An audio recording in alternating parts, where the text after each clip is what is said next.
بسم اللہ الرحمن الرحیم رب زدنی علما۔ معزز سامعین، السلام علیکم ورحمۃ اللہ وبرکاتہ۔ یہ دارالسلام اسٹوڈیو لاہور پاکستان ہے۔ اس بار ہم آپ کی خدمت میں پیش کر رہے ہیں حدیث سیریز۔ اللہ وحدہ لا شریک کا ہم پر احسان عظیم ہے کہ اپنے رسول صلی اللہ علیہ وسلم کو مبعوث فرمایا اور انہیں وحی کے ذریعے سے کتاب عطا فرمائی اور وحی ہی کے ذریعے سے سنت عطا فرمائی۔ کتاب اور سنت دونوں منزل من اللہ ہے۔ جس طرح کتاب اللہ کا منکر کافر ہے، اسی طرح سنت رسول صلی اللہ علیہ وسلم کا منکر بھی کافر اور دائرہ اسلام سے خارج ہے۔ آج فتنہ انکار حدیث ایک نئے انداز سے حملہ آور ہے۔ مسلمانوں میں سے بہت کم ایسے ہیں جو براہ راست سنت رسول کی تشریعی حیثیت کا انکار کرتے ہیں۔ البتہ ایسے لوگوں کی تعداد بہت زیادہ ہے جو سنت کے وجوب کا اقرار کرنے کے باوجود سنت سے گریز اور فرار کی راہ اختیار کرنے کے لیے احادیث پر مختلف اعتراضات کر کے ذخیرہ احادیث کو اور ناقابل اعتماد ٹھہرانے کی مذموم کوششوں میں دن رات مصروف رہتے ہیں۔ انہی لوگوں کی صف میں وہ علماء بھی شامل ہیں جو بظاہر تو منکرین حدیث میں سے نہیں، لیکن ان کا عمومی ذوق انکار حدیث کا شاخسانہ ہے۔ ان کی تحریروں سے یہ بات عیاں ہوتی ہے کہ وہ منکرین حدیث کے معاون اور دست و بازو ہیں۔ یہی لوگ امت کے لیے آستین کے سانپ ہیں۔ اسی ضمن میں ان علماء کی سیاہکاریاں بھی باعث شرم و عبرت ہیں جنہوں نے مذہبی و گروہی تعصب اور اندھی تقلید کی وجہ سے نبی کریم صلی اللہ علیہ وسلم کی صحیح احادیث کو رد کرنے کے لیے باقاعدہ اصول وضع کر رکھے ہیں۔ یہی وہ لوگ ہیں جن کی وجہ سے امت مسلمہ عظیم فتنے اور انتشار میں مبتلا ہے۔ منکرین حدیث نے انکار حدیث کا عظیم فتنہ کھڑا کر کے دین اسلام کے خلاف سنگین ترین سازش کا ارتکاب کیا ہے۔ شاید ہی کوئی فتنہ اس قدر شدید ہو جس نے دین اسلام کی بنیاد شریعت کا سرچشمہ اور ماخذ اساسی پر حملہ کر کے پورے دین کو گرانے کی ناکام کوشش کی ہو۔ تاریخ کے اس نازک موڑ پر اس امر کی ضرورت ہے کہ عمل بالقرآن والحدیث سے وابستہ لوگ اللہ اور رسول صلی اللہ علیہ وسلم سے سچی محبت کرنے والے اہل ایمان اور خصوصاً علماء حق اس فتنے کے سد باب کے لیے بھرپور قوت کے ساتھ میدان عمل میں کود پڑیں۔ سب سے زیادہ ذمہ داری بھی انہی لوگوں پر عائد ہوتی ہے جو حقیقی معنوں میں قرآن و حدیث کے علمبردار ہیں۔ اگر یہ لوگ حدیث کی مدافعت کے لیے آواز بلند نہیں کریں گے تو پھر اس کام کو اور کون لوگ کریں گے؟ اس اہم فریضے میں ذرہ برابر کوتاہی بھی حرام ہے۔ اسی اہم فریضے کی ادائیگی کی کوشش میں دارالسلام اسٹوڈیو لاہور پاکستان نے 8 حصوں پر مشتمل حدیث سیریز تیار کی ہے، جس میں کوشش کی گئی ہے کہ حدیث کے متعلق تمام پہلوؤں پر روشنی ڈالی جائے اور خصوصاً منکرین حدیث کے باطل اور لغو اعتراضات کا تشفی بخش جواب بھی دیا جائے۔ ان 8 حصوں میں بعض جگہ کچھ مکالمے شامل کیے ہیں جو فقط سمجھنے اور سمجھانے کے لیے ہیں۔ ہم اس سیٹ کی تیاری کے لیے الفاظ اکیڈمی اسلام آباد کے ذمہ داران جناب خلیل الرحمان چشتی اور جناب محمد خان منہاج صاحب کے شکر گزار ہیں جنہوں نے اس کے لیے بنیادی مسودہ فراہم کیا۔ حدیث سیریز میں حدیث کی شرعی حیثیت، حدیث و سنت کا دائرہ کار، اصول حدیث، خبر واحد حجت ہے، اقسام حدیث اور ائمہ محدثین، فتنہ وضع حدیث، روایت حدیث کی تاریخ اور محدثین کے حالات زندگی، اور منکرین حدیث کے اعتراضات اور ان کے جوابات جیسے اہم اور علمی موضوعات کا تذکرہ کیا گیا ہے۔ تو آئیے سنتے ہیں دارالسلام اسٹوڈیو لاہور پاکستان سے حدیث سیریز کا تیسرا حصہ، اصول حدیث۔ پیشکش محمد طارق شاہد۔ اب میں آپ کو حدیث اور کتابت حدیث کے بارے میں کچھ بتانا چاہتا ہوں۔ سب سے پہلے تو حدیث کا لغوی معنی لیتے ہیں، یعنی اس کا مطلب ہے کیا؟ حدیث کہتے ہیں جدید یا نئی چیز کو، جبکہ اس کا اصطلاحی معنی اور ہے۔ حدیث سے مراد ہر وہ خبر ہے جو نبی کریم صلی اللہ علیہ وسلم سے منسوب کی گئی ہو، جو آپ کے قول، فعل یا تقریر پر مبنی ہو۔ حدیث کی جمع مکسر احادیث ہے۔ نوعیت کے اعتبار سے حدیث کی 3 قسمیں ہیں۔ نمبر 1 حدیث قولی، نمبر 2 حدیث فعلی، نمبر 3 حدیث تقریری۔ ان کی تفصیل میں بعد میں پیش کروں گا، پہلے آپ سنت کے معنی جان لیں۔ سنت کا لغوی معنی ہے راستہ، طریقہ یا قاعدہ، اور رہا سنت کا شرعی معنی تو شریعت میں جب سنت کا لفظ قرآن کے ساتھ یعنی قرآن و سنت بولا یا لکھا جائے تو ایک ماخذ قانون یعنی سورس آف لا کی حیثیت سے اس کا معنی حدیث کا ہوگا، یعنی قرآن وحی جلی ہے اور سنت وحی خفی ہے، جبکہ حدیث کا لفظ سنت کا مترادف ہوگا۔ اب سنیے، محدثین کی اصطلاح میں سنت کا لفظ عام طور پر سیرت کو بھی شامل سمجھتے ہیں۔ فقہا کی اصطلاح میں سنت کا لفظ غیر فرض شرعی عمل کے لیے استعمال ہوتا ہے۔ اصولیوں کی اصطلاح میں سنت کا لفظ نبی صلی اللہ علیہ وسلم کے اس قول، فعل اور تقریر کے لیے مخصوص ہے جو آپ سے بطور نبی صادر ہوا۔ سنت اور حدیث میں کیا فرق ہے؟ عام طور پر سنت اور حدیث کے الفاظ ایک ہی معنوں میں استعمال ہوتے ہیں، لیکن بعض علماء سنت سے مراد نبی اکرم صلی اللہ علیہ وسلم کے ثابت شدہ اقوال، افعال اور تقریر لیتے ہیں، اور حدیث سے مراد آپ سے منسوب اقوال، افعال اور تقریر لیتے ہیں، چاہے وہ ثابت شدہ ہوں یا نہ ہوں۔ دوسرے الفاظ میں ان کے نزدیک حدیث عام ہے اور سنت خاص۔ یہاں میں یہ بھی واضح کر دوں کہ بعض اوقات سنت کا لفظ بدعت کے مقابل یعنی بطور متضاد استعمال کیا جاتا ہے۔ ایسی صورت میں سنت سے مراد عبادات کے وہ مشروع طریقے ہیں جو آپ سے ثابت ہیں، اور بدعت سے مراد وہ غیر شرعی عبادات اور نئے ایجاد کردہ طریقے ہیں جو گمراہ لوگوں نے دین کے نام پر جاری کیے ہیں اور سنت سے ثابت نہیں ہیں، لیکن لوگ ان پر سنت سمجھ کر عمل کرتے ہیں۔ سنت اور بدعت میں فرق کے ساتھ یہ بھی بتاتا چلوں کہ سنت کا فقہی مفہوم کیا ہے۔ علم فقہ کی اصطلاح میں سنت سے مراد ایسے شرعی اعمال ہیں جو فرض نہیں ہیں، اور فرض سے مراد وہ فعل ہے جو آپ نے ہمیشہ کیا ہو، جسے ادا کرنے میں ثواب اور چھوڑ دینے سے گناہ ہوتا ہے۔ دوسرے یہ کہ فرض حکم وہ ہے جو دلیل قطعی سے ثابت ہے اور جس کا منکر کافر ہو جاتا ہے۔ اسی طرح سنت مؤکدہ سے مراد نبی کریم صلی اللہ علیہ وسلم کا وہ عمل ہے جو آپ نے اکثر کیا ہو لیکن کبھی کبھار چھوڑ بھی دیا ہو۔ سنت مؤکدہ پر عمل کرنے میں ثواب ہے اور نہ عمل کرنے میں گناہ نہیں ہے، البتہ اس عمل کو بلا عذر ترک کرنے پر ملامت اور باس پرس کا اندیشہ ہے۔ اس کے بعد سنت غیر مؤکدہ ہے۔ اس سے مراد نبی اکرم صلی اللہ علیہ وسلم کا وہ عمل ہے جو آپ نے کبھی کبھار کیا ہو اور اکثر چھوڑ دیا ہو۔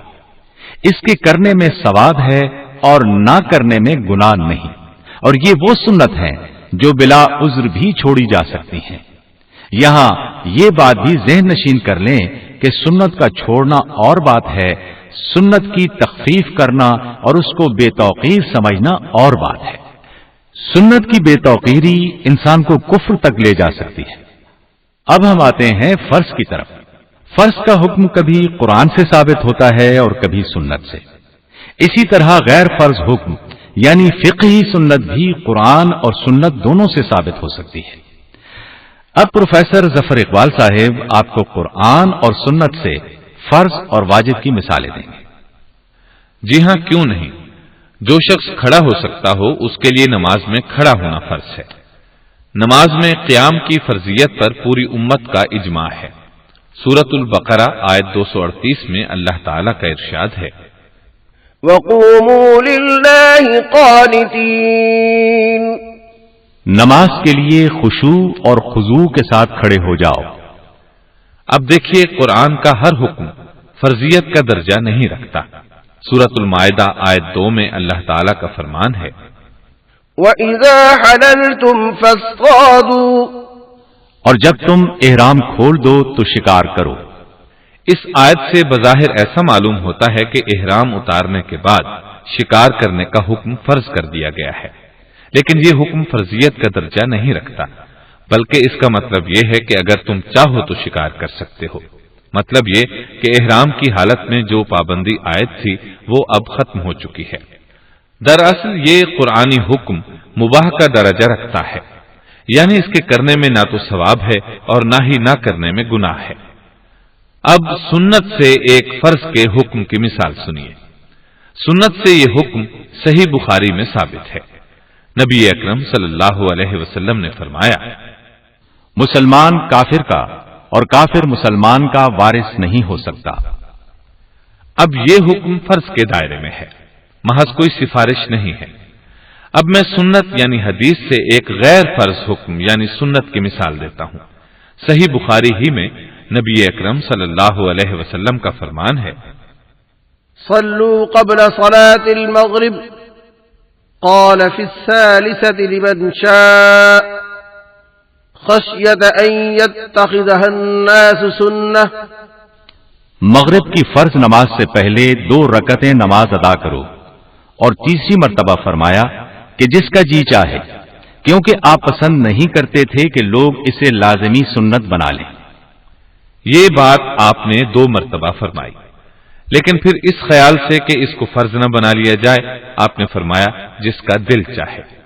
اس حدیث میں جو حکم دیا گیا وہ فرض کا درجہ نہیں رکھتا بلکہ فقہی سنت کا درجہ رکھتا ہے۔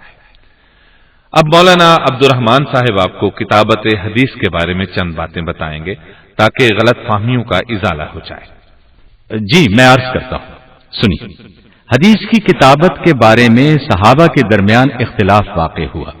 اختلاف اس بات پر ہوا کہ احادیث لکھی جائیں یا نہ لکھی جائیں، کیونکہ اس سلسلے میں نبی کریم صلی اللہ علیہ وسلم کے دونوں طرح کے اقوال موجود ہیں۔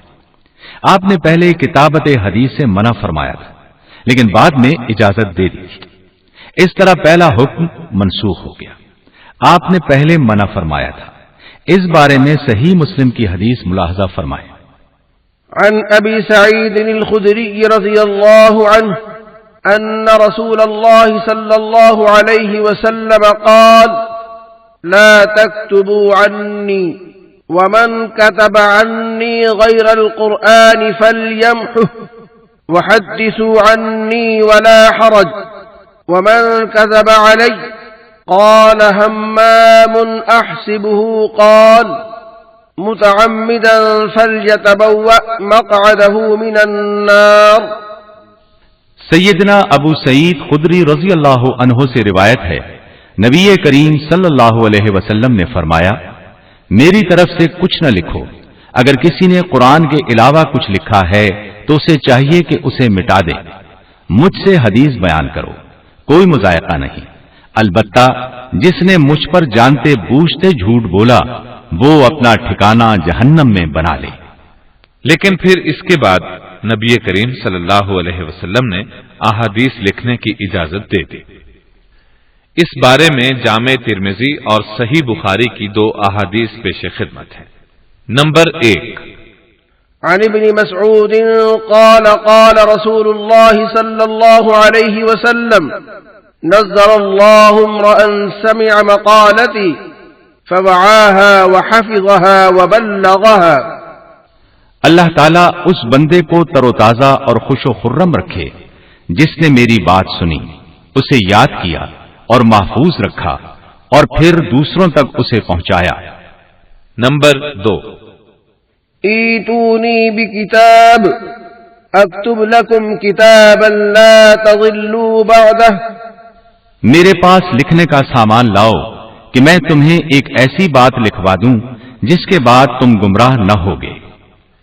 رہی یہ بات کہ آپ نے ابتدا میں منع کیوں کیا تھا، تو اس کا جواب یہ ہے کہ شروع میں آپ نے اس لیے منع کیا تھا کہ احادیث قرآن اور قرآن کی کتابت کے ساتھ خلط ملت نہ ہو جائیں۔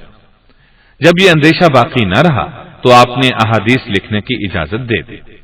چنانچہ حافظ ابن حجر رحمہ اللہ فتح الباری میں فرماتے ہیں، ممانعت ابتدائی حکم ہے جسے اجازت والے حکم نے منسوخ کر دیا ہے۔ علامہ ابن جوزی رحمہ اللہ رسالہ الناسخ والمنسوخ میں فرماتے ہیں، نبی کریم صلی اللہ علیہ وسلم نے ابتدا میں منع فرمایا تھا، پھر کتابت کی اجازت دے دی۔ حافظ ابن قتیبہ نے تعویل و مختلف الحدیث میں بھی یہی بات کہی ہے۔ اب سنیے، نوعیت کے اعتبار سے حدیث کی 3 قسمیں ہیں، قولی، فعلی اور تقریری۔ حدیث قولی اس حدیث کو کہتے ہیں جو نبی اکرم صلی اللہ علیہ وسلم کے قول پر مبنی ہو۔ اس کی مثال صحیح بخاری کی حدیث سے سنیے۔ عن ابی ہریرہ رضی اللہ عنہ ان رسول اللہ صلی اللہ علیہ وسلم قال صلاة في مسجدي هذا خير من 1000 صلاة فيما سواه إلا المسجد الحرام۔ سیدنا ابو ہریرہ رضی اللہ عنہ سے روایت ہے، رسول اللہ صلی اللہ علیہ وسلم نے فرمایا، میری اس مسجد یعنی مسجد نبوی میں نماز پڑھنا مسجد حرام کے علاوہ دوسری تمام مسجدوں میں نماز پڑھنے سے 1000 گنا افضل ہے۔ حدیث فعلی اس حدیث کو کہتے ہیں جو نبی اکرم صلی اللہ علیہ وسلم کے عمل پر مبنی ہو۔ اب اس کی مثال بھی صحیح بخاری کی حدیث سے سنیے۔ عن ابن ابی اوفا رضی اللہ عنہ قال غزونا مع النبي صلى الله عليه وسلم 7 غزوات او 6 كنا نأكل معه الجراد۔ سیدنا ابن ابی اوفا رضی اللہ عنہ سے روایت ہے، انہوں نے کہا، ہم نے رسول اللہ صلی اللہ علیہ وسلم کے ساتھ 6 یا 7 لڑائیوں میں حصہ لیا۔ ہم آپ صلی اللہ علیہ وسلم کے ساتھ ٹڈی یعنی لوکسٹ کھایا کرتے تھے۔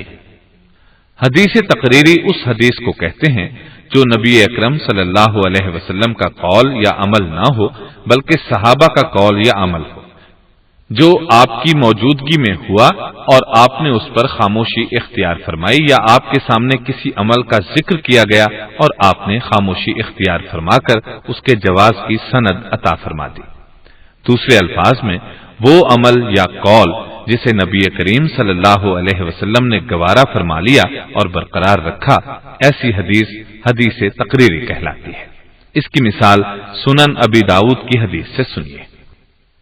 نبی کریم صلی اللہ علیہ وسلم غزوہ خیبر سے واپس لوٹے تو سیدہ عائشہ رضی اللہ عنہا کے پاس آئے۔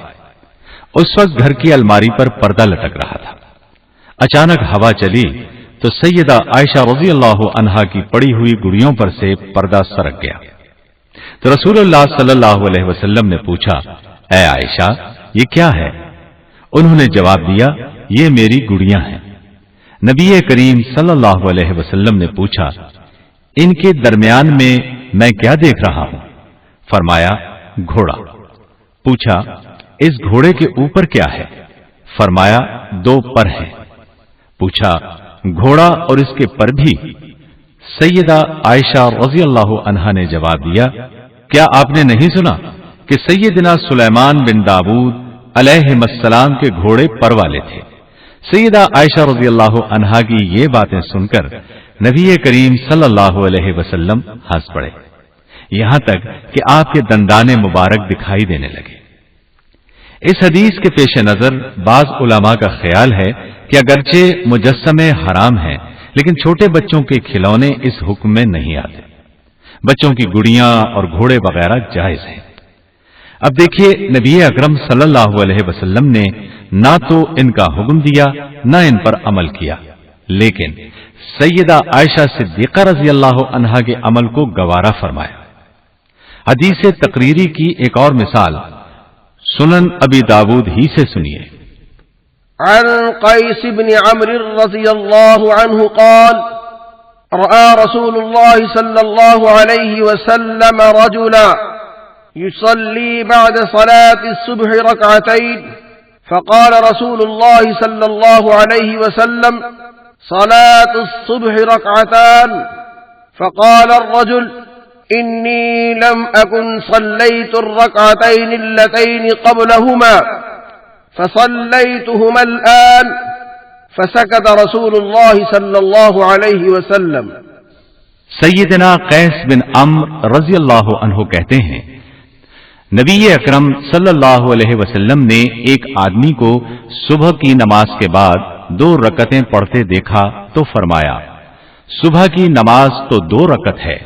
اس آدمی نے جواب دیا میں نے فرض نماز سے پہلے کی 2 رکعتیں نہیں پڑھی تھیں لہذا اب پڑھی ہیں. رسول اللہ صلی اللہ علیہ وسلم یہ جواب سن کر خاموش ہو گئے یعنی اس کی اجازت دے دی.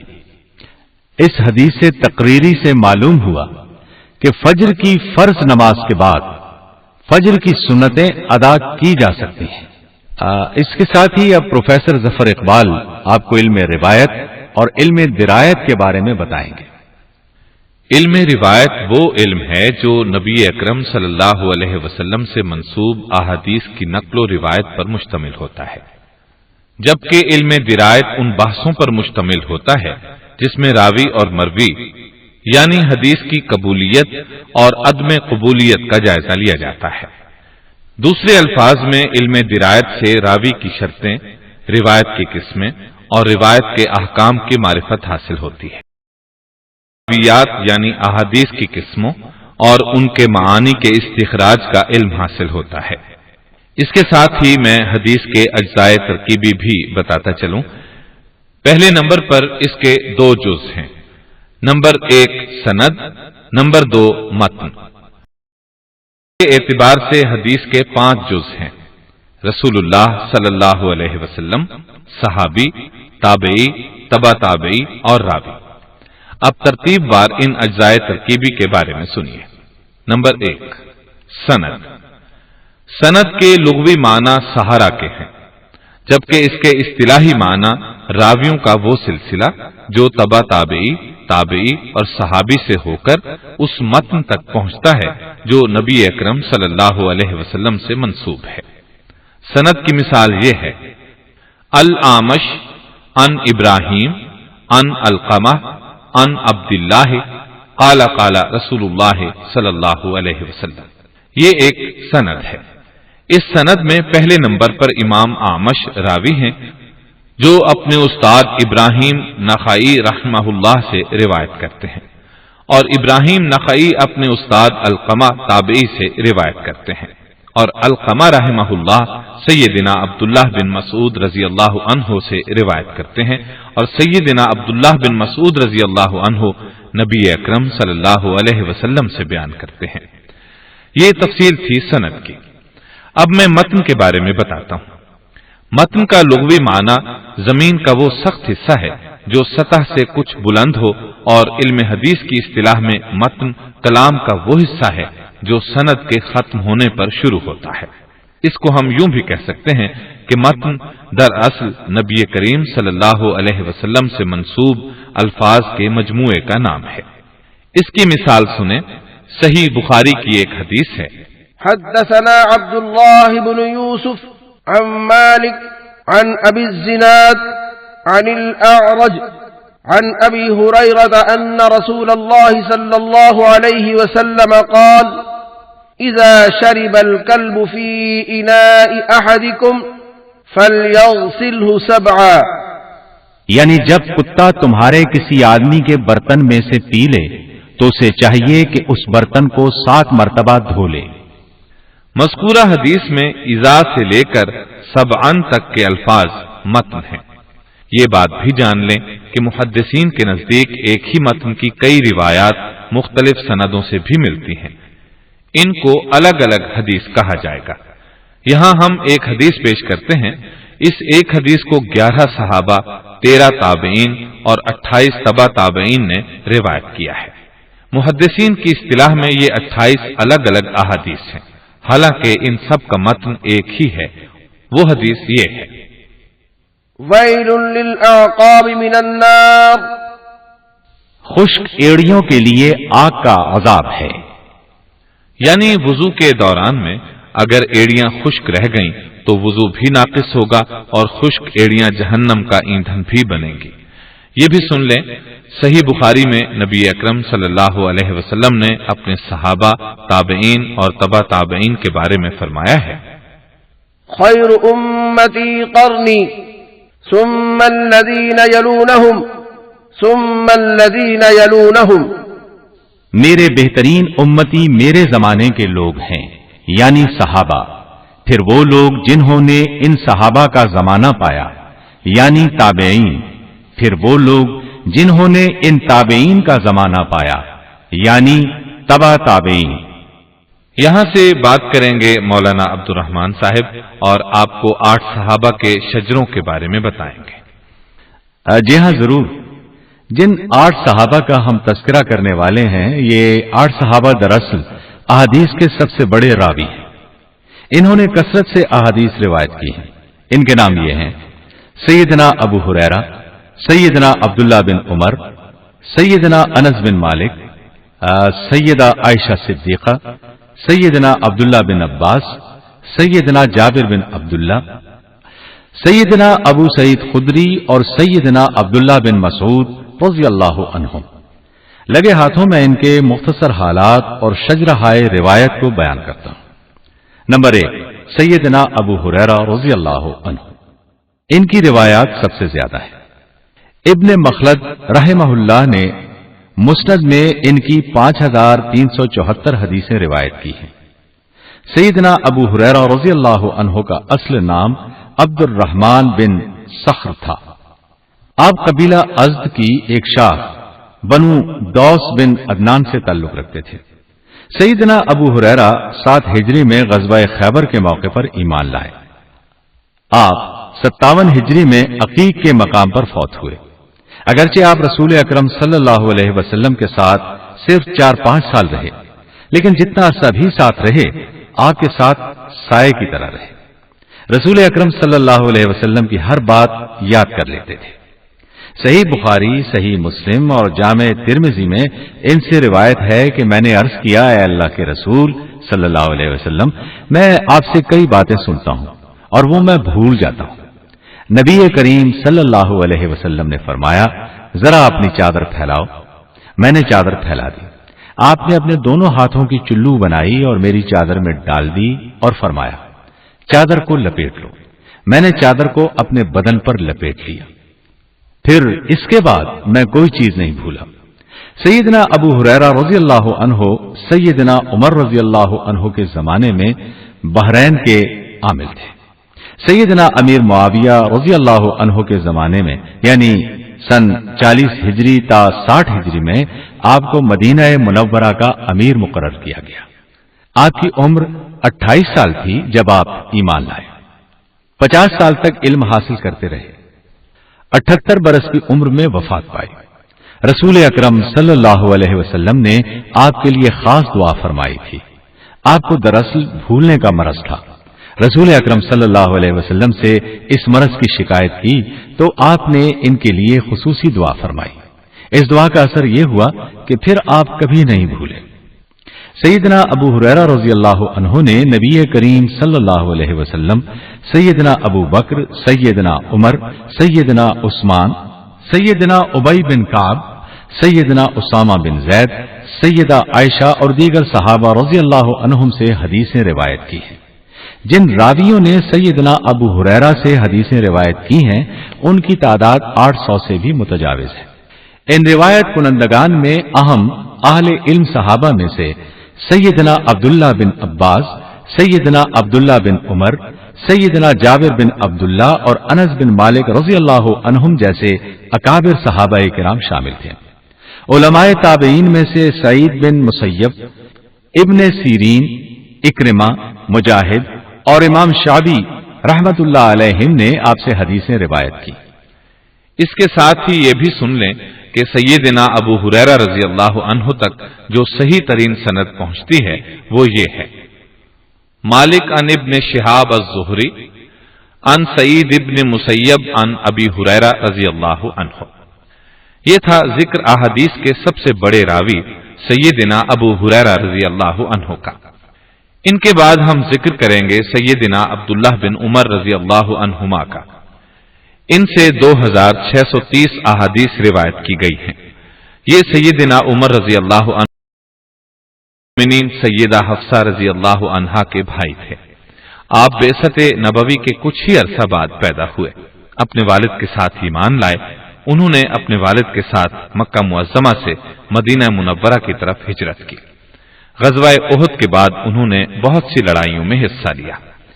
نبی اکرم صلی اللہ علیہ وسلم کی وفات کے وقت ان کی عمر 21 سال تھی۔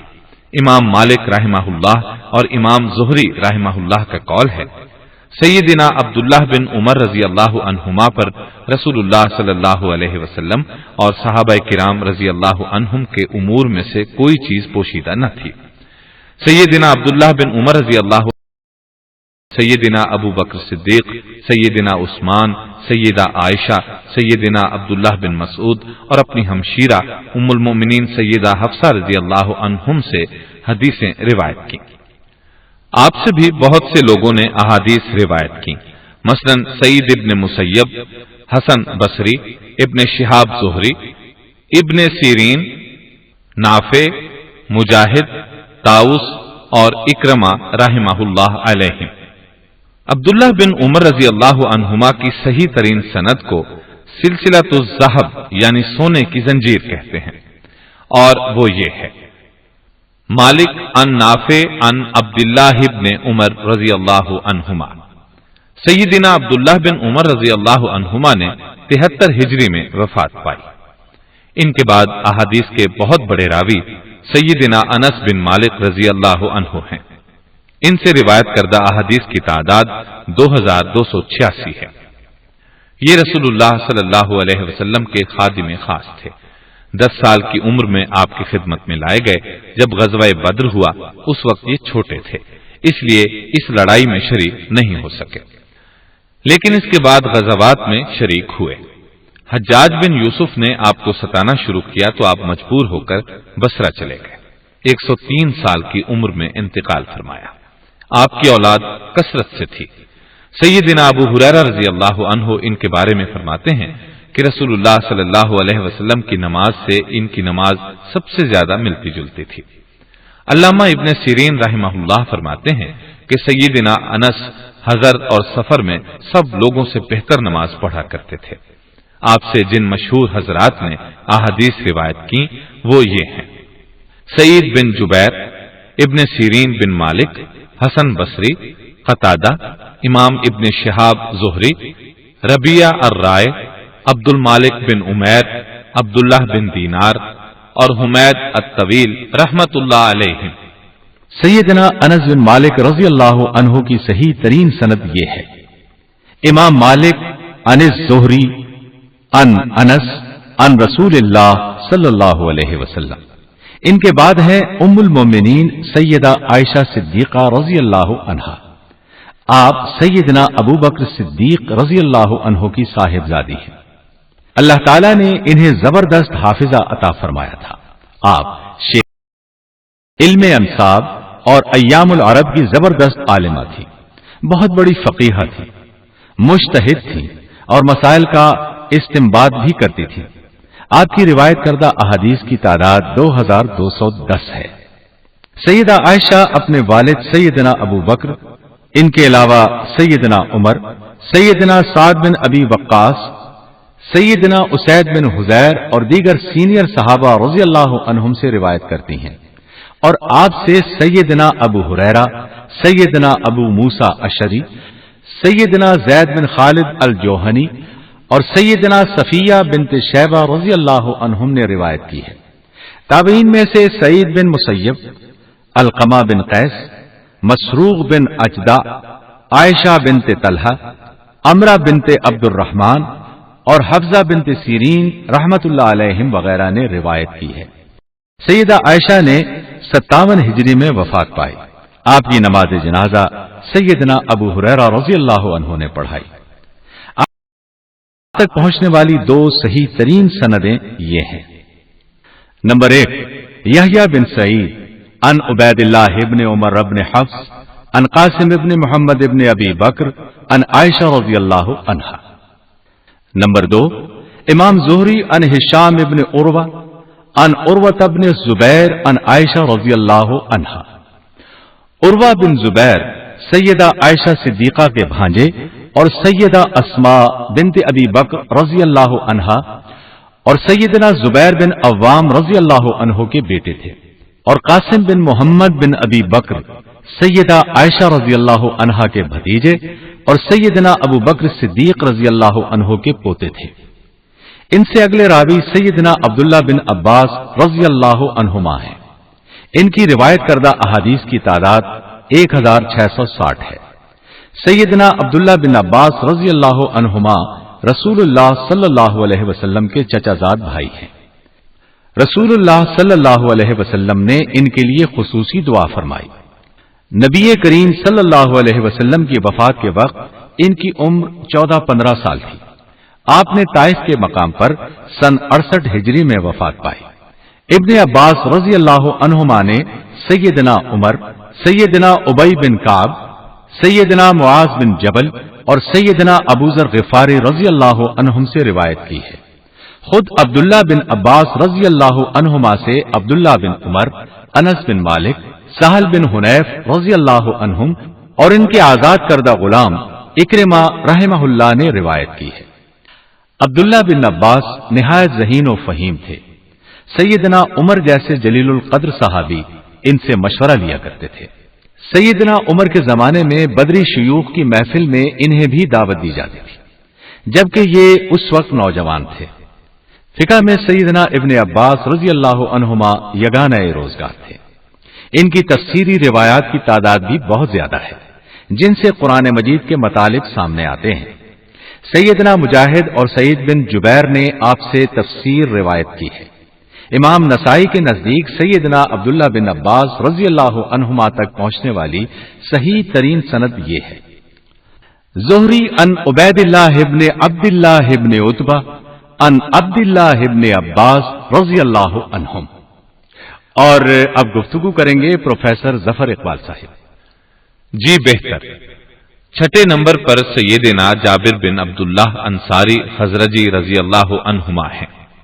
آپ نے بیعت عقبہ ثانیہ کے موقع پر اپنے والد اور ماموں کے ساتھ رسول اللہ صلی اللہ علیہ وسلم کے ہاتھ پر بیعت کی۔ ان کے والد نے میدان احد میں شہادت پائی۔ سیدنا جابر رضی اللہ عنہ نے 19 غزوات میں آپ صلی اللہ علیہ وسلم کے ساتھ شرکت کی۔ سیدنا جابر رضی اللہ عنہ نے مصر اور شام کا سفر بھی کیا۔ وہاں آپ سے بے شمار لوگوں نے استفادہ کیا۔ مسجد نبوی میں ایک خاص حلقہ ہوتا تھا، اس میں لوگ جمع ہوتے تھے۔ یہ لوگ سیدنا جابر رضی اللہ عنہ کے علم اور تقوی سے فیض حاصل کرتے تھے۔ نبی اکرم صلی اللہ علیہ وسلم کی وفات کے وقت آپ کی عمر 31 سال تھی۔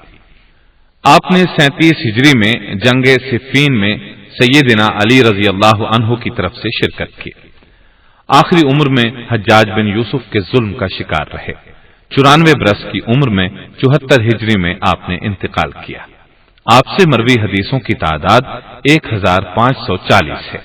آپ کے شاگردوں میں یہ تابعین شامل ہیں: عطا، حسن بصری، مجاہد، قتادہ، شعبی، محمد بن مسلم، ابو الزبیر، عمرو بن دینار، امام باقر، محمد بن منقدر، عاصم بن عمر بن قتادہ انصاری، محمد بن عمرو بن حسین بن علی بن ابی طالب اور حسن بن محمد بن حنفیہ رحمہم اللہ۔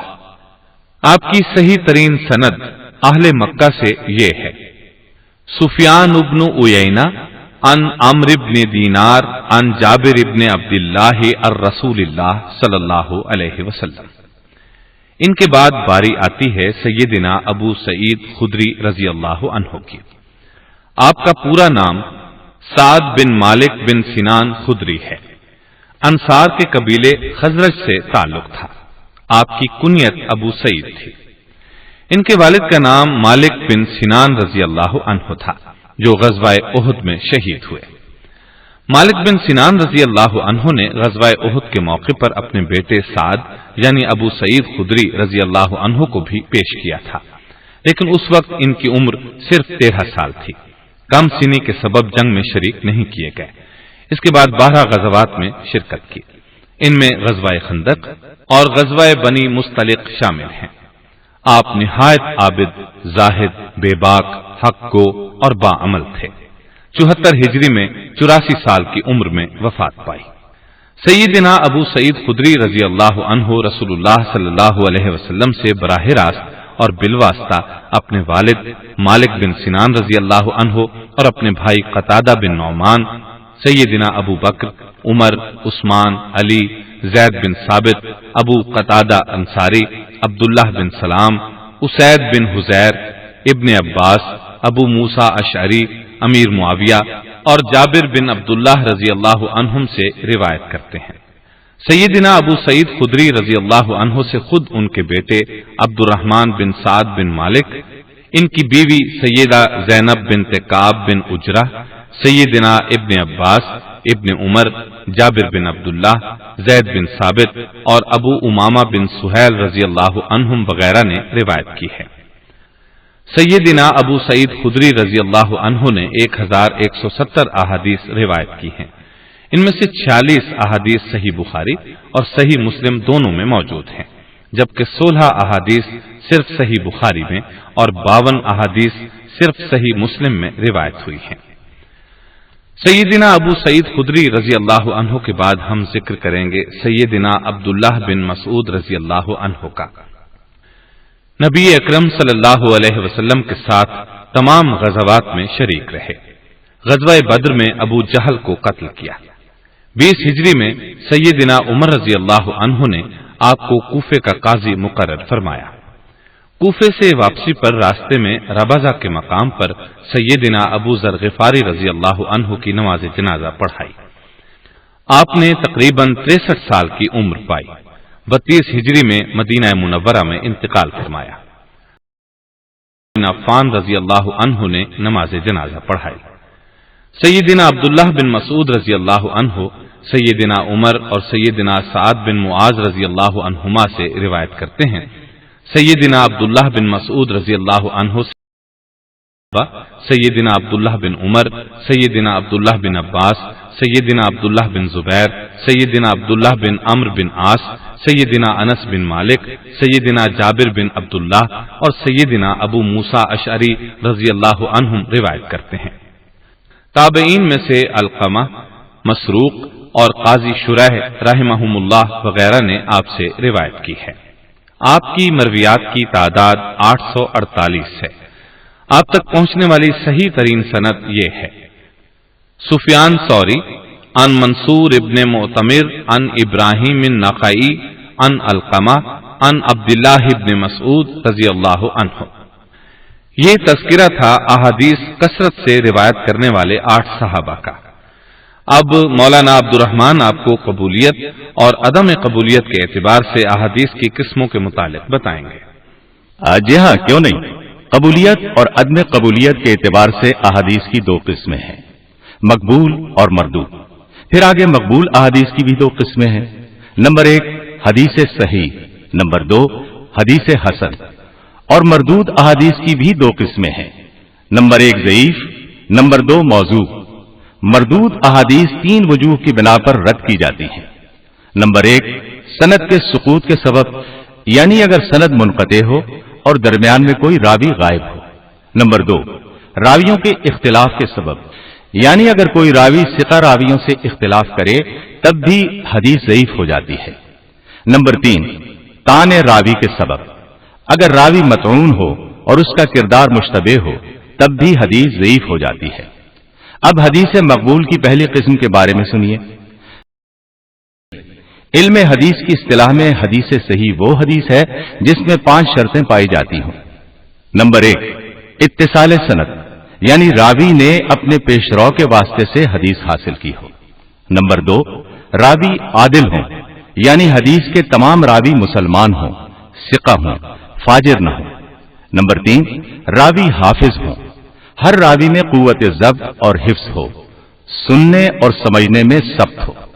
نمبر 4 شذوذ نہ ہو، یعنی ثقہ راوی کسی دوسرے زیادہ ثقہ راوی کی مخالفت نہ کرتے ہوں۔ نمبر 5 علت نہ ہو، اس میں کوئی مخفی نقص نہ پایا جائے۔ یعنی وہ نقص جو بظاہر نظر نہ آئے، مطلب یہ کہ حدیث معلول نہ ہو۔ یہاں میں علت کا مطلب بتاتا چلوں۔ علم حدیث کی اصطلاح میں علت سے مراد وہ مخفی عیب یعنی چھپا ہوا نقص ہے جو حدیث کی صحت کو مجروح کرتا ہے۔ اگر عیب بالکل واضح ہو تو بھی اس کا شمار علت میں نہیں ہوگا۔ حدیث معلل یعنی معلول حدیث کے لیے ضروری ہے کہ اس کی علت مخفی ہو اور اس کی علت سے حدیث کی صحت بھی مجروح ہوتی ہو۔ یہ بھی واضح کر دوں کہ علت کبھی متن میں ہوتی ہے اور کبھی سند میں۔ علت کے اسباب کئی ہیں، ان میں سے چند ایک یہ ہے۔ نمبر 1، راوی کا سماع اپنے شیخ سے معروف نہ ہونا۔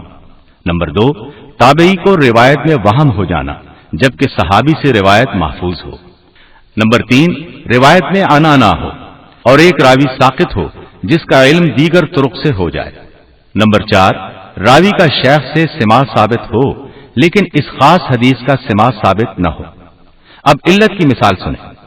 سنن ابن ماجہ کی حدیث ہے، الطیرۃ شرک وما منا الا ولكن اللہ یذہبہ بالتوکل۔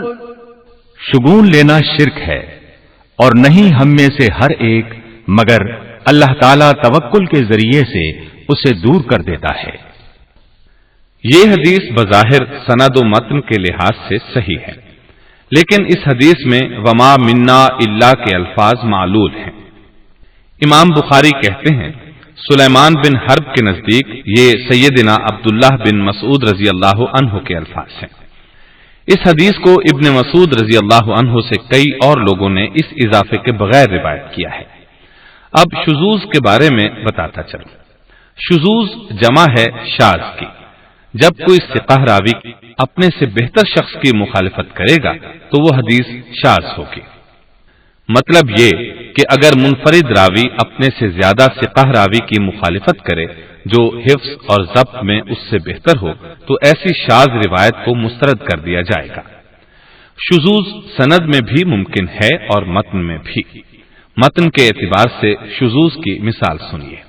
جامع ترمذی کی حدیث ہے، حدثنا عبد الواحد بن زياد حدثنا الأعمش عن أبي صالح عن أبي هريرة قال قال رسول الله صلى الله عليه وسلم إذا صلى أحدكم ركعتي الفجر فليضطجع على يمينه۔ عبد الواحد بن زیاد نے آمش سے اور آمش نے ابو صالح سے اور ابو صالح نے سیدنا ابو ہریرہ رضی اللہ عنہ سے روایت کیا ہے کہ رسول اللہ صلی اللہ علیہ وسلم نے فرمایا، تم میں سے جب کوئی فجر کی نماز ادا کرے تو اسے چاہیے کہ وہ کچھ دیر دائیں پہلو پر لیٹ جائے۔ اس حدیث میں رسول اللہ صلی اللہ علیہ وسلم کا قول نقل کیا گیا ہے۔ امام بیہقی کہتے ہیں کہ راوی عبد الواحد بن زیاد نے اس روایت میں راویوں کی ایک بڑی تعداد کی مخالفت کی ہے جو تمام ثقہ ہیں اور اصحاب اعمش میں سے ہیں۔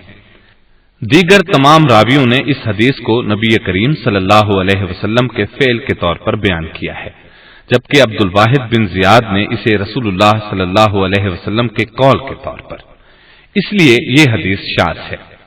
اب حدیث صحیح کی مثال پیش خدمت ہے۔ صحیح بخاری کی حدیث ہے، حدثنا عبد الله بن يوسف قال أخبرنا مالك عن ابن شهاب عن محمد بن جبير بن مطعم عن أبيه قال سمعت النبي صلى الله عليه وسلم قرأ في المغرب في الطور۔ امام بخاری کہتے ہیں مجھے عبداللہ بن یوسف نے بیان کیا، ان کو امام مالک نے، ان کو ابن شہاب زہری نے، ان کو محمد بن جبیر نے، ان کو ان کے والد جبیر بن مطعم نے بیان کیا، میں نے رسول اللہ صلی اللہ علیہ وسلم کو مغرب کی نماز میں سورۃ الطور کی تلاوت کرتے سنا۔ نمبر 1، اس حدیث کی سند متصل ہے۔ نمبر 2، اس حدیث کا کوئی راوی بھی غیر عادل اور غیر ضابط نہیں ہے۔ نمبر 3، اس حدیث کے راویوں کے حالات حسب ذیل ہیں۔ نمبر 1، عبداللہ بن یوسف ثقہ اور متقن ہونے کے ساتھ امام بخاری کے استاد ہیں۔ نمبر 2، امام مالک بن انس امام فقہ اور حافظ حدیث ہیں۔ نمبر 3، ابن شہاب زہری فقیہ اور حافظ حدیث ہیں۔ نمبر 4، محمد بن جبیر ثقہ ہیں اور صحابی کے بیٹے ہیں۔ نمبر 5، جبیر بن مطعم صحابی رسول صلی اللہ علیہ وسلم ہے۔ نمبر 4، یہ حدیث شاذ نہیں ہے، اس لیے کہ یہ کسی قوی حدیث سے متعارض نہیں ہے۔ نمبر 5، اس میں کوئی علت نہیں پائی جاتی ہے، یعنی کوئی مخفی نقص نہیں پایا جاتا۔ چونکہ یہ حدیث 5 شرطوں پر پوری اترتی ہے، اس لیے صحیح ہے۔ اب آپ غور فرمائیں، حدیث صحیح کا حکم کیا ہے؟ محدثین، فقہا اور اصولیین کے اجماع سے حدیث صحیح پر عمل لازم ہے، اور صحیح حدیث ایک حجت شرعی ہے۔ جی ہاں۔ حدیث مقبول کی دوسری قسم حدیث حسن ہے۔ علم حدیث کی اصطلاح میں حسن وہ حدیث ہے جس کی سند متصل ہو، عادل راویوں سے مروی ہو، شذوذ اور علت سے پاک ہو، لیکن ایسے راوی بھی رکھتی ہو جن کا حافظہ کچھ کمزور ہو۔ دوسرے الفاظ میں حدیث صحیح 5 شرائط پر پوری اترتی ہے، جبکہ حدیث حسن صرف 4 شرائط پر پوری اترتی ہے۔ حدیث صحیح کے تمام راویوں کا قوت ضبط میں یعنی حافظے میں پختہ ہونا ضروری ہے، جبکہ حدیث حسن کا کوئی راوی خفیف الضبط یعنی حافظے میں قدر کمزور بھی ہو سکتا ہے۔ حدیث حسن قبول کی جاتی ہے۔ حدیث حسن کی مثال سنیے، نبی کریم صلی اللہ علیہ وسلم کا ارشاد ہے، لولا ان اشق على امتی لامرتهم بالسواک عند كل صلاة، اگر میں اپنی امت پر مشقت محسوس نہ کرتا تو میں انہیں ہر نماز کے وقت وضو کرنے کا حکم دیتا۔ اس حدیث کی روایت محمد بن عمرو بن علقمہ نے کی ہے، اور انہوں نے ابو سلمہ سے، اور انہوں نے سیدنا ابو ہریرہ رضی اللہ عنہ سے، اور انہوں نے نبی کریم صلی اللہ علیہ وسلم سے۔ اس حدیث میں محمد بن عمرو حفظ و ضبط میں متہم ہے۔ بقیہ 4 شرائط پر یہ حدیث پوری اترتی ہے، اس لیے اس حدیث کا شمار حسن ہوگا۔ یہ بھی سن لیں، نمبر 1، ھذا حدیث صحیح الاسناد کا درجہ ھذا حدیث صحیح سے کم ہے۔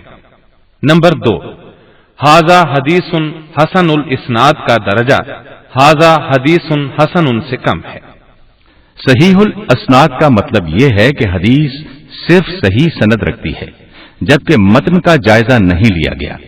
یہ وضاحت تھی حدیث مقبول کی دوسری قسم حدیث حسن کی۔ اب سنیے حدیث ضعیف کی تعریف۔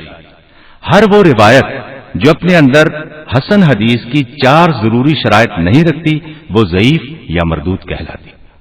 انکل، حدیث کو مردود کہا جا رہا ہے؟ ہاں میں تو بھول ہی گیا، یہاں بچے بھی موجود ہیں ماشاءاللہ، انہیں اس قسم وہ معانی بتا دیے جائیں تو بہتر رہے گا۔ پیارے بچوں، یہاں مردود سے مراد وہ مردود نہیں جو آپ عام بول چال میں بولتے ہیں، بلکہ یہاں مراد ہے کہ وہ رد کر دی گئی ہے۔ اب سنیے حدیث حسن اور حدیث ضعیف کا فرق۔ پہلے پہل حدیث حسن کی اصطلاح موجود نہیں تھی، حدیث حسن کو ضعیف میں شمار کیا جاتا تھا، لیکن ضعیف احادیث میں ان کا درجہ سب سے بلند تھا، اس لیے کہ دیگر تمام شرائط پر یہ حدیث صحیح حدیث کے معیار پر پوری اترتی تھی۔ بس اگر کچھ خامی تھی تو صرف یہ کہ اس کے راوی میں قوت ضبط کی کمی پائی جائے۔ ان احادیث کو فضائل اعمال میں قبول کر لیا جاتا تھا، چنانچہ امام احمد بن حنبل، عبد الرحمن بن مہدی اور عبداللہ بن مبارک رحمت اللہ علیہم سے یہ بات منسوب ہے کہ انہوں نے فرمایا، جب ہم حلال اور حرام کے بارے میں کوئی حدیث روایت کریں گے تو اس میں تشدد سے کام لیں گے، اور جب فضائل اعمال میں کوئی حدیث روایت کریں گے تو اس میں سہل انگاری برتیں گے۔ لیکن صحیح بات یہ ہے کہ فضائل اعمال میں بھی ضعیف حدیث پر عمل جائز نہیں، اور بالفرض عمل کا جواز فراہم کیا جائے تب بھی یہ جواز غیر مشروط نہیں ہے، بلکہ چند حدود اور قیود کا پابند ہے۔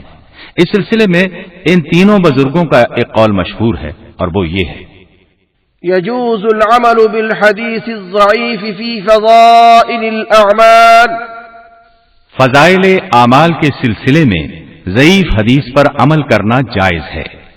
لیکن یہ بات یاد رکھیے کہ یہاں ضعیف احادیث سے مراد موجودہ اصطلاحی ضعیف احادیث نہیں ہے، بلکہ موجودہ اصطلاحی حسن احادیث ہیں، جنہیں پہلے ضعیف احادیث شمار کیا جاتا تھا، جو نسبتاً کم ضعیف اور زیادہ قوی ہوتی ہیں۔ اس کے علاوہ ان ضعیف احادیث کو فضائل اعمال میں قبول کرنے کے لیے بھی 3 شرائط عائد کی گئی ہیں۔ نمبر 1، حدیث ضعیف جداً نہ ہو، یعنی بہت زیادہ ضعیف نہ ہو۔ نمبر 2، حدیث ان اصولوں اور کلیات سے ہم آہنگ ہو جو قرآن اور سنت صحیحہ سے ثابت ہیں۔ نمبر 3، حدیث کسی دوسری قوی تر دلیل سے متصادم نہ ہو۔ ان کے علاوہ یہ شرط بھی عائد کی گئی ہے کہ اگر ضعیف روایت کا ذکر کیا جائے تو اس کے ضعف اور اس میں پائی جانے والی کمزوری کی نشاندہی بھی کر دی جائے۔ اس کے ساتھ غیر عربی قارئین اور سامعین کے لیے عربی کے ساتھ ساتھ دوسری زبان میں اس کمزوری، ضعف، خامی اور علت کا واضح الفاظ میں بیان کرنا لازمی ہے۔ صرف عربی میں حدیث کی اصطلاح کے ذکر سے عام لوگوں کے غلط فہمی میں مبتلا ہونے اور گمراہ ہونے کا اندیشہ ہے۔ وہ بیچارے تو یہی سمجھیں گے کہ یہ حدیث صحیح ہے۔ ڈاکٹر صبحی صالح علوم الحدیث نامی کتاب کے مؤلف ہیں۔ یہ ان 3 شرائط کے ساتھ بھی فضائل اعمال کی ضعیف احادیث پر عمل کو جائز نہیں سمجھتے۔ ان کے دلائل یہ ہیں۔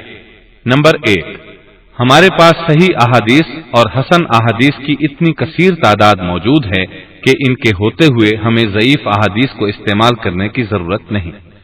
نمبر 2، ضعیف احادیث چونکہ پختہ ثبوت کی حامل نہیں ہوتی، اس لیے یہ ہمیشہ ہمارے قلب و ضمیر میں کھٹکتی رہیں گی کہ یہ واقعی نبی کریم صلی اللہ علیہ وسلم کی سنت ہے بھی کہ نہیں۔ نمبر 3، دین و شریعت میں یقین و اعتماد کی ضرورت ہوتی ہے، لہذا دین کی اساس ظن پر نہیں رکھی جا سکتی۔ نمبر 4، فضائل بھی شرعی احکام کی طرح دین کے بنیادی ستونوں کی حیثیت رکھتے ہیں اور کمزور بنیاد پر دین قائم نہیں کیا جا سکتا۔ اس قسم کی رائے ڈاکٹر یوسف قرضاوی کی بھی ہے۔ یہ عالم اسلام کے فقیہ ہیں۔ اپنی کتاب ثقافت الداعیہ میں مزید 2 شرائط کا اضافہ کرتے ہوئے فرماتے ہیں۔ نمبر 1، فضائل کی حدیث مبالغہ آمیز اور گھبرا دینے والے مواد پر مشتمل نہ ہو۔ نمبر 2، فضائل کی کمزور حدیث صحیح ترین حدیث سے نہ ٹکراتی ہو۔ اپنی اس کتاب میں انہوں نے یہ بھی لکھا ہے کہ ضعیف اور کمزور احادیث کو جزم کے صیغے سے نبی اکرم صلی اللہ علیہ وسلم کی طرف منسوب کرنا درست نہیں۔ علامہ سیوطی رحمہ اللہ تدریب شرح تقریب میں فرماتے ہیں، جب تم کسی ضعیف روایت کو بغیر سند کے بیان کرنا چاہو تو یہ نہ کہو کہ رسول اللہ صلی اللہ علیہ وسلم نے اس طرح فرمایا، یعنی قال رسول اللہ صلی اللہ علیہ وسلم قضا۔ اسی طرح جزم کا کوئی اور صیغہ بھی استعمال نہ کرو، بلکہ اس طرح کہو، نبی کریم صلی اللہ علیہ وسلم سے یہ مروی ہے، یعنی رویہ عنہ قضا، یا یہ کہیں کہ ہم تک آپ سے یہ بات پہنچی ہے، یعنی بلغنا عنہ قضا، یا یہ کہیں کہ آپ سے یہ بات آئی ہے، یعنی ورد عنہ، یا یہ کہ نبی کریم صلی اللہ علیہ وسلم سے یہ بات نقل کی گئی ہے، یعنی جاء اور نقل عنہ، یا اسی کی مانند دوسرے اور صیغے جو اپنے اندر بجائے خود جذب کا پہلو رکھتے ہیں۔ مثلا یہ کہ بعض لوگ اس طرح روایت کرتے ہیں، یعنی روا بعضهم، بس یہ خطیبوں اور واعظوں نے عادت بنا لی ہے کہ کمزور اور ضعیف سے ضعیف حدیثوں کے سلسلے میں بھی اس سے کم ان کی زبان سے کوئی بات نکلتی ہی نہیں کہ رسول اللہ صلی اللہ علیہ وسلم نے فرمایا، یعنی قال رسول اللہ صلی اللہ علیہ وسلم۔ یہ طریقہ بالکل غلط ہے اور اس کو فوراً ترک کر دینا چاہیے۔ آگے چل کر ڈاکٹر یوسف القرضاوی ثقافت الداعیہ ہی میں لکھتے ہیں، افسوس کہ ہمارے زمانے میں حدیث سے شغل رکھنے والے بہت سے لوگ ترغیب و ترہیب اور اس ذیل کے دیگر موضوعات کے سلسلے میں روایتوں کو نقل کرتے ہوئے ان اصولوں کا خاطر خواہ لحاظ نہیں رکھتے۔ گزشتہ ادوار میں تو یہ بات کسی حد تک چل جاتی تھی، لیکن ہمارے زمانے میں ہر چیز کو عقل کی کسوٹی پر پرکھنے کا جو رجحان پیدا ہو گیا ہے، اس کے پیش نظر اس طرح کی مبالغہ آمیز چیزیں لوگ آسانی سے قبول نہیں کرتے۔ دوسرے یہ کہ بے اصل احادیث سن کر بہت سے لوگ دین کی اصل سے دور ہو جاتے ہیں اور اعتراضات شروع کر دیتے ہیں۔ حافظ منذری رحمہ اللہ نے ترغیب و ترہیب میں کہا ہے، مختلف طریقوں سے یہ بات نقل کی گئی ہے کہ سیدنا عبد الرحمن بن عوف رضی اللہ عنہ جنت میں گھٹنوں کے بل داخل ہوں گے، اور اس کی وجہ ان کی دنیا میں بہت زیادہ مالداری ہوگی، لیکن اس روایت کے بہتر سے بہتر طریقے پر بھی کچھ نہ کچھ کلام کیا گیا ہے۔ ان مختلف طریقوں میں سے ایک بھی ایسا نہیں جو حسن کے درجے تک پہنچا ہو۔ سیدنا عبد الرحمن بن عوف رضی اللہ عنہ اگر مالدار تھے تو مسند احمد میں رسول اللہ صلی اللہ علیہ وسلم نے یہ بھی تو فرمایا ہے، نعم المال الصالح للرجل الصالح، صالح اور نیک تینت انسان کے لیے مال کیا ہی بہترین چیز ہے۔ پھر بھلا مالداری کی وجہ سے سیدنا عبد الرحمن بن عوف رضی اللہ عنہ پھر یہ بات بھی ہے کہ آخر امت میں انہی کے ساتھ یہ سلوک کیوں ہوگا، جبکہ کسی اور مالدار کے سلسلے میں ہمیں اس قسم کی کوئی روایت نہیں ملتی۔ البتہ یہ بات ضرور صحیح احادیث سے ثابت ہے کہ اس امت کے فقراء دولت مندوں سے پہلے جنت میں داخل ہوں گے، اور یہ بات تمام مالداروں کے لیے ہے، کسی ایک کے لیے اس کو خاص نہیں کیا جا سکتا۔ ڈاکٹر یوسف القرضاوی اپنی اسی کتاب میں لکھتے ہیں، جس طرح دین کی دعوت دینے والوں کے لیے یہ ضروری ہے کہ وہ اپنے آپ کو اسرائیلی روایات اور احکام سے جہاں تک ہو سکے بچائیں، کیونکہ انہوں نے اپنے زہریلے مواد کی آمیزش سے تغیر کے چشمے کو گدلا کر دیا ہے، اسی طرح یہ بات بھی ضروری ہے کہ ضعیفات سے اپنا دامن بچائے رکھیں، اس لیے کہ تفسیر کی بہت سی کتابیں اسرائیلیات، ضعیف اور موضوع روایات سے بھری پڑی ہیں۔ ان میں وہ روایات بھی شامل ہیں جو رسول اللہ صلی اللہ علیہ وسلم سے مرفوعاً روایت کی گئی ہیں، اور وہ روایات بھی ہیں جو بعض صحابہ کرام سے مرفوعاً بیان کی جاتی ہیں۔ مثال کے طور پر سیدنا علی اور عبداللہ بن عباس رضی اللہ عنہم سے، اور وہ روایات جو بعض تابعین کی طرف منسوب ہیں جیسے مجاہد، اکرمہ، حسن بصری اور ابن جبیر رحمہم اللہ وغیرہ، یا ان جیسے دوسرے اہل علم کی طرف جن کا زمانہ ان کے بعد ہے۔ یہ بھی بتاتا چلوں کہ ابن ابی حاتم، ابن مردویہ اور ابن جریر طبری وغیرہ حضرات کا طریقہ یہ رہا ہے کہ وہ اپنی تفسیر میں صحیح، حسن، ضعیف اور منکر ہر طرح کی روایت جمع کر دیتے ہیں، یہاں تک کہ اس میں موضوع روایات کو بھی شامل کر لیتے ہیں۔ یہ روایات کبھی مرفوع ہوتی ہیں، کبھی موقوف اور کبھی مقطوع کے درجے سے آگے نہیں بڑھتی۔ ہم یہ سمجھتے ہیں کہ فضائل اعمال کی ضعیف اور موضوع روایات جب عوام میں عام ہو جاتی ہیں تو اس سے لوگوں کے ذہن بگڑتے ہیں، عقائد بگڑتے ہیں، دین اسلام کی اہم چیزوں کو غیر اہم اور غیر اہم چیزوں کو اور زیادہ اہم سمجھا جاتا ہے، ترجیحات بدل جاتی ہیں، فرائض اور واجبات کو نوافل کا درجہ اور نوافل کو فرائض اور واجبات کا درجہ حاصل ہو جاتا ہے، حرام کو مکروہ اور مکروہ کو حرام قرار دے دیا جاتا ہے۔ اس لیے فضائل اعمال کے اعتبار سے ضعیف احادیث پر عمل نہ کیا جائے اور نہ عوام میں ان کو مشہور کیا جائے۔ اب مولانا عبد الرحمن صاحب بات کریں گے اور آپ کو اسلام کے 3 بنیادی ماخذ اور ان کی صحیح ترتیب بتائیں گے۔ جی ہاں، ضرور سنیے۔ ہم ہر سنجیدہ، مخلص اور اعتدال پسند مسلمان کو یہ مشورہ دینا چاہتے ہیں کہ وہ دین اسلام کے مطالعے میں ترتیب کو پیش نظر رکھیں۔ وہ صحیح ترتیب یہ ہے: نمبر 1 قرآن مجید، نمبر 2 احادیث صحیحہ، نمبر 3 حسن احادیث، اور بس ان 3 بنیادی علوم ہی کو اصل اور بنیادی حیثیت حاصل ہے۔ بقیہ تمام چیزوں کو ان 3 کے معیار اور ان 3 کی روشنی میں جانچا جائے گا۔ گویا جو چیز بھی ان 3 چیزوں سے ٹکرائے گی یا اس کی روح سے ہم آہنگ نہیں ہوگی تو اسے رد کر دیا جائے گا۔ یہاں میں ناقابل اعتماد ذرائع پر بھی روشنی ڈال دوں، وہ یہ ہیں: ضعیف احادیث، موضوع احادیث، بزرگوں کے اقوال، خواب، کشف، اسرائیلیات، تورات اور تلمود کے واقعات۔ مطلب یہ کہ یہ تمام چیزیں اگر قابل اعتماد ذرائع سے متصادم ہوں گی تو وہ ناقابل اعتماد ہوں گی، اور یہ ترتیب الٹی نہیں جا سکتی۔ قابل اعتماد چیزوں کو ناقابل اعتماد چیزوں سے نہیں پرکھا جاتا، بلکہ مستند چیزوں کی روشنی میں ظنی علوم جانچے جاتے ہیں۔ غلط ترتیب سے جو تصور دین وجود میں آتا ہے اس کا لازماً غلط ہونا ایک فطری امر ہے۔ اب میں احادیث ضعیفہ کی تعریف بیان کرتا ہوں۔ ہر وہ روایت جو اپنے اندر حسن حدیث کی ضروری شرائط نہیں رکھتی وہ ضعیف کہلاتی ہے۔ یہ پہلے وضاحت کی جا چکی ہے کہ حدیث کے حسن ہونے کے لیے 4 شرطیں ہیں، یعنی ان 4 شرطوں میں سے کوئی ایک شرط بھی نہ پائی جائے تو حدیث ضعیف ہوگی۔ ضعیف حدیث کو مردود بھی کہتے ہیں اور یہ حدیث غیر مقبول ہے۔ حدیث ضعیف یا حدیث مردود کو مسترد کیے جانے کے بہت سے اسباب ہیں، ان میں سے یہ 3 اہم ہیں۔ نمبر 1، راویوں کی سند کا منقطع ہونا۔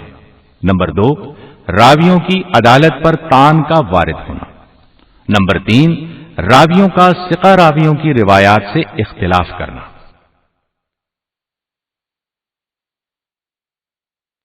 محترم سامعین، ابھی آپ دارالسلام اسٹوڈیو لاہور پاکستان سے حدیث سیریز کا تیسرا حصہ اصول حدیث سن رہے تھے۔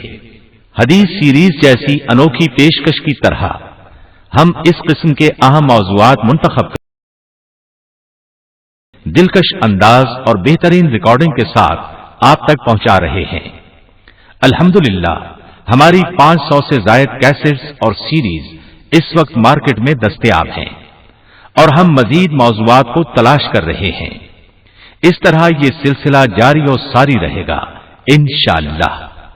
دارالسلام اسٹوڈیو تلاوت قرآن مجید، ترجمہ، سیرت النبی صلی اللہ علیہ وسلم، قصص الانبیاء، صحابہ کرام، ائمہ اعظام، محدثین کے حالات و واقعات، نیز نماز، روزہ، حج اور دیگر عبادات کا صحیح طریقہ، بچوں اور عورتوں کے لیے انتہائی دلچسپ اور سچی کہانیاں، اور وہ سب کچھ جس سے نئی نسل کی تربیت اسلامی خطوط پر ہو سکے، آپ کی خدمت میں آڈیو کیسٹ اور سیریز کی صورت میں پیش کرنے کے ساتھ ساتھ اب ایک قدم اور آگے بڑھتے ہوئے بچوں کی تیار شدہ کتب کی آڈیو ویڈیو انٹریکٹیو سیریز تیار کرنے کا بھی بیڑا اٹھایا ہے۔